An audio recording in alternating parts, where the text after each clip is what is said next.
ಸ್ವಯಂ ಗುರುಶಾಂತ್ ಸೌಹಾರ್ದ ಕರ್ನಾಟಕದ ಸಂಚಾಲಕರಿಗೆ ಒಬ್ಬರು.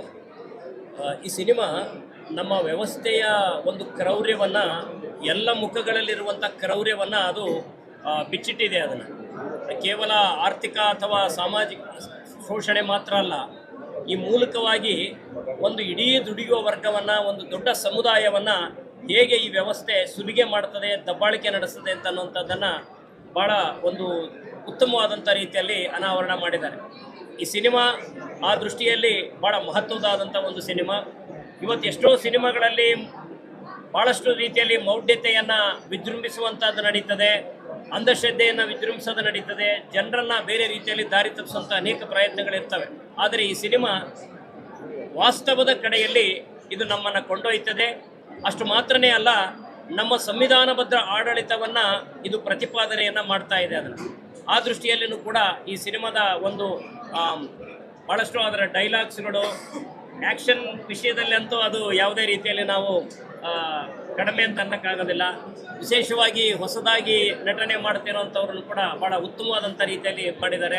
ಎಳನ್ನು ಬರೆಸಿ ಒಳ್ಳೆ ಉದ್ದೇಶಗಳನ್ನು ನಿರ್ದೇಶಕರು ಎಲ್ಲ ತಂಡ ಭಾಳ ಚೆನ್ನಾಗಿ ಕೊಟ್ಟಿದೆ. ಮುಂದೆ ಇಂಥ ಚಿತ್ರಗಳು ಹೆಚ್ಚು ಹೆಚ್ಚು ಬರಬೇಕು, ನಮ್ಮ ಯುವಕರಿಗೆ ಇದು ಒಂದು ಆದರ್ಶ ಆಗಬೇಕು. ಯಾಕಂದರೆ ಹಿಂದೆ ನಾವು ನೋಡ್ತಾ ಇದ್ವಿ ಅನಂತ ಮಾಡ್ತಕ್ಕಂಥ ಚಿತ್ರಗಳು. ಆಮೇಲೆ ಕನ್ನಡದಲ್ಲೂ ಕೂಡ ಸ್ವಲ್ಪ ನಮ್ಮ ಅಣ್ಣ ಅವರು ರಾಜ್ಕುಮಾರ್ ಕೂಡ ಸಂಬಂಧಿಯ ಸವರಲ್ಲಿ ಇಂಥ ಒಂದು ಥೀಮನ್ನು ತೊಗೊಂಡಿದ್ರು. ಆದರೆ ಇದು ಕಾಲಕ್ಕೆ ತಕ್ಕಂತೆ ಅಪ್ಡೇಟ್ ಆಗಿ ಎರಡೂ ಕೂಡ ಆಫ್ ಬೀಟ್ ಮೂವಿಗಳು ಮತ್ತು ಮೈನ್ ಸ್ಟ್ರೀಮ್ ಮೂವಿಗಳು ಎರಡೂ ಬೆರ್ತಂಥ ಒಂದು ಚಿತ್ರವನ್ನು ಕೊಟ್ಟಿದ್ದಾರೆ. ನಿಜವಾಗಿ ಯುವಕರಿಗೆ ತಲುಪುತ್ತೆ. ಯುವಕರಿಗೆ ತಲುಪಿ ಕಾನ್ಸ್ಟಿಟ್ಯೂಷನನ್ನು ಅಪ್ಲೋಡ್ ಮಾಡ್ತಕ್ಕಂಥ ಮೆಸೇಜ್ ಇದೆ. ದಯವಿಟ್ಟು ಎಲ್ಲ ಯುವಕರು ನೋಡಬೇಕು ಅಂತ ನಿಮ್ಮ ಮೂಲಕ ಹೇಳ್ತೇನೆ. ಒಂದು ವಿಶೇಷ ಪ್ರದರ್ಶನವನ್ನು ನಮ್ಮ ನಿರ್ಮಾಪಕರು ಮತ್ತು ದುನಿಯಾ ವಿಜಯ್ ಸರ್, ಜಡೇಶ್ ಹಂಪಿ ಅವರು, ಅಲ್ಲಿ ಬಂದಿರುವಂಥ ಮಾಸ್ತಿ ಉಪಾರಣೆ ಎಲ್ಲರೂ ಕೂಡ ಇವತ್ತೊಂದು ವಿಶೇಷ ಪ್ರದರ್ಶನವನ್ನು ಈ ನಾಡಿನ ರೈತ ಚಳವಳಿಯಲ್ಲಿರುವಂಥವ್ರು, ವಿವಿಧ ಚಳವಳಿಗಳಲ್ಲಿ ಹೋರಾಟಗಳಲ್ಲಿ ಭಾಗವಹಿಸಿರುವಂಥವ್ರು ಈ ವಿಶೇಷ ಪ್ರದರ್ಶನವನ್ನು ಇವತ್ತು ನೋಡಿದ್ರು. ಒಂದು land lord cinema, land lord ಅನ್ನೋದು ಯಾಕೆ ಆಗಬೇಕು ಅನ್ನೋ ಒಂದು ವ್ಯಕ್ತಿತ್ವವನ್ನು ಪ್ರತಿನಿಧಿಸುವಂಥ ಒಂದು ಸಿನಿಮಾ ಆಗಿದೆ. ಇವತ್ತು ದುನಿಯಾ ವಿಜಯ್ ಅವರು ತುಂಬ ಅದ್ಭುತವಾದಂಥ ನಟನೆಯನ್ನು ಮಾಡಿದ್ದಾರೆ.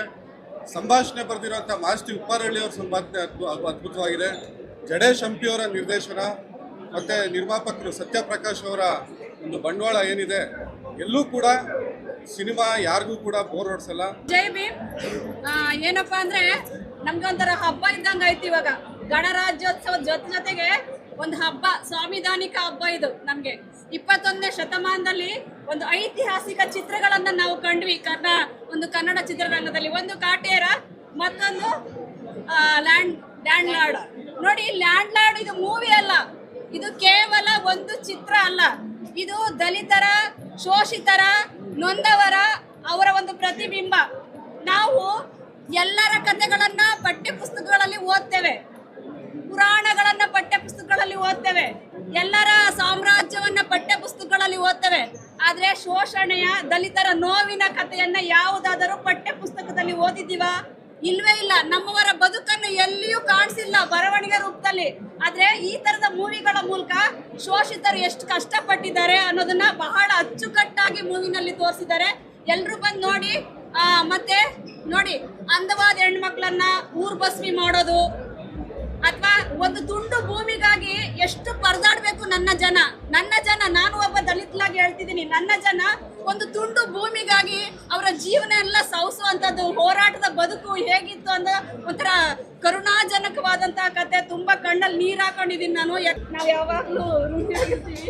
ಹಾಗೆ ಈ ಹೆಣ್ಮಕ್ಳಂತೂ ನಿಜಕ್ಕೂ ಈ ಹೆಣ್ಮಕ್ಳು ಒಂದು ಚಿತ್ರರಂಗದ ಒಂದು ಭವಿಷ್ಯ ಇದೆ ಈಕೆಗೆ. ಯಾಕಂದ್ರೆ ಜಿದ್ದಿಗೆ ಬಿದ್ದು ಚಿತ್ರ ಮಾಡ್ಬಿಟ್ಟಿದ್ದಾರೆ. ಎಷ್ಟು ಚೆನ್ನಾಗಿ ಆಕ್ಟ್ ಮಾಡಿದ್ದಾರೆ ಗೊತ್ತಾ? ಜಿದ್ದಿಗೆ ಬಿದ್ದು ನಟನೆ ಮಾಡಿದ್ದಾರೆ. ಆಲ್ ದ ಬೆಸ್ಟ್ ನಿಮ್ಗೆ. ಹಾಗೆ ನಮ್ಮ ನಿರ್ದೇಶಕರಾದಂತಹ ಸರ್, ಎಲ್ಲಿತ್ತು ಸರ್ ತಲೆನಲ್ಲಿ ಈ ತರದೊಂದು ಕತೆ? ಬಹಳ ಅದ್ಭುತವಾದಂತಹ ಕಲೆ. All the best, super sir, ಒಳ್ಳೇದಾಗ್ಲಿ ನಿಮ್ಗೆ.